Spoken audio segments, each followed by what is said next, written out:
All right, this is our final segment with Sue Fort White this morning with our kids, talking about the new website, whatifitoldyou.com, which launches officially today. You got to check it out if you have access to a computer. And I want to get to Tony real quick. He's waited through the break, Sue, if that's all right. Let's go to Tony. Tony, good morning. Yeah, good morning, Nick. Hey, Tony. What I want to comment on is when I go to the VA doctors here, veteran trash doctor, the nurse asks me, over the last 2 years, my high performers, have words you abused in the military, or have you been abused? Abused in the military? Right, sexually abused. So, I don't know why the military all of a sudden started doing that after so many years. They're not really following up, and they don't give no references. Then I go to the therapist at the VA, they ask the same thing. But see, a lot of times, Nick, you want to be in a closed indoor setting to talk about that, and they're in a rush. They don't want to hear that. They want you to suck it up, and then they don't want to send the same sex person in there to talk to you about it, like a male. Hang tight on that, Tony. And again, that's a little outside the realm, but what he's referring to there, and I'm not sure what's happening with the VA, you deal with children. Of course, there are sex crimes perpetrated against adults as well, and I know you don't necessarily deal with that, but the same stigma applies whether you're raped as an adult or raped as a child, does it not? It's horrible. Well, it is, but I want to respond to the caller. Yeah, go ahead. I agree with you. I mean, what they're doing is, I think they're screening. There's a lot of research and evidence about adverse childhood experience. And the relationship between that and adult, medical issues for adults and outcomes for adults. And I guess that the military is really becoming concerned about this because of a lot of high-profile things that have happened. But I really hear what he's saying. You know what? I don't want to be rushed through this. If you're going to ask me something like this, if that's part of my history, you're just rushing through. Yeah, I don't feel really dignified. Right. I don't feel like you're going to give me the time and space to talk about this. And he's exactly right, because this is deep. This stuff is deep, and healing is possible, but it takes more than a minute to be able to trust somebody to unpack it. It's a great point. Tony, thank you for your call, and that's interesting, and I think you're absolutely right. Let's go to Ann next. Ann, good morning. Hi, Ann. Hi. Hey. I view this question in sort of jaded glasses. My daughter was the victim of a sex assault crime in high school, not unlike the Vanderbilt case with one exception. It was before cell phones. And at the time, I worked at the elementary school level, and I went on to work in the high school for many years.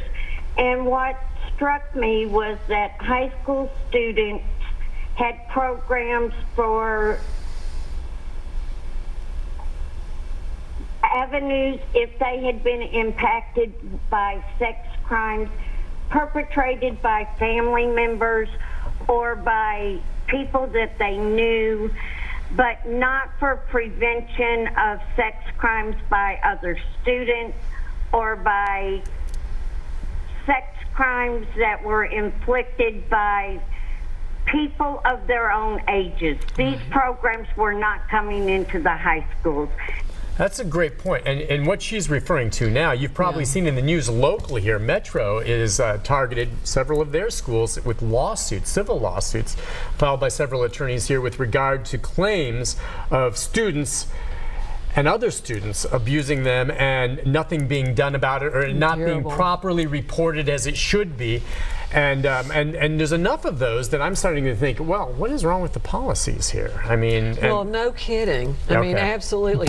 And I want to respond to the caller, because one of the things that is so important is parental support and parental response. And it sounds so whether the sexual assault happens by peers when the person is a teenager or not, one of the most important things is parental response and parental support.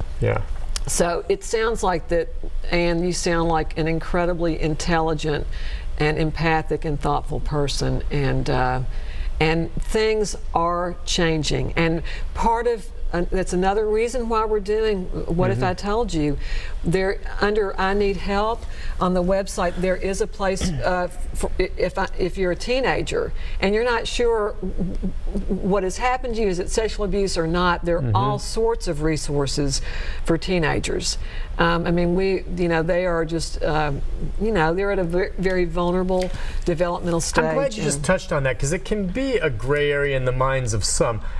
How would you define, sexual abuse? I mean, is it exclusive to the perception of the individual that is the one being touched or the one verbally being, I mean, it could be coming from someone else, perhaps, who really doesn't have that intention at all, but if they reached out and just touched someone like that and that person took it the wrong way, could that be construed as sexual abuse? Well, I mean, there are many statutes and laws that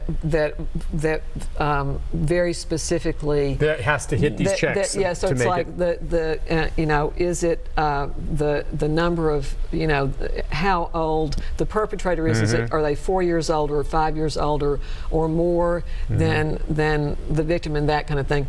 But I think that that what Ann is talking about is absolutely terrible, and I think prevention, and I think teenagers and all of us learning about abusive cycles of oppression and victimization in any relationship, but also people need to be safe at school, for God's sake, and anyway, it's all it's complicated, and I want to just quote the voiceover, which is, "It's never too late to heal," and there are people in every community who have resources who can help people navigate the pain and the confusion to get to a better place. So much of what you do, I know, again, is through amazing volunteers, donors, money that comes through fundraising efforts and things like that. By the way, the funding in general for you, is it?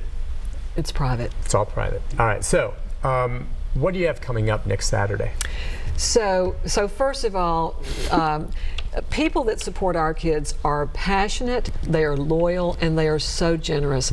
We would have never been in a place to do something this courageous and bold without all of the support, the volunteers, the financial generosity, all of that. So September 22nd, we're going to have the Kingston Group Barbecue Bash for our kids, and it's going to be at Little Harpeth Brewery. That just sounds like fun. Oh, it's going to be so much fun, and it's a full out barbecue competition. These people, so you have professional teams that are going to be there competing, well, right? They're I don't want to say amateur, but I mean they're people who take it seriously. Right. I don't know. Some of them probably have won awards, but they are serious. Oh, they're dead serious. Nick, yeah. And it is so good, and there's going to be a lot of food, also, I believe, provided by Etley's, just so that when people are there they can eat, and it's just going to be so much fun, and a bouncy place for kids to play, and so that kids kind can of come thing. too, right? I mean, all right, and that's going to be Saturday. If folks September 22nd from 11 until 5,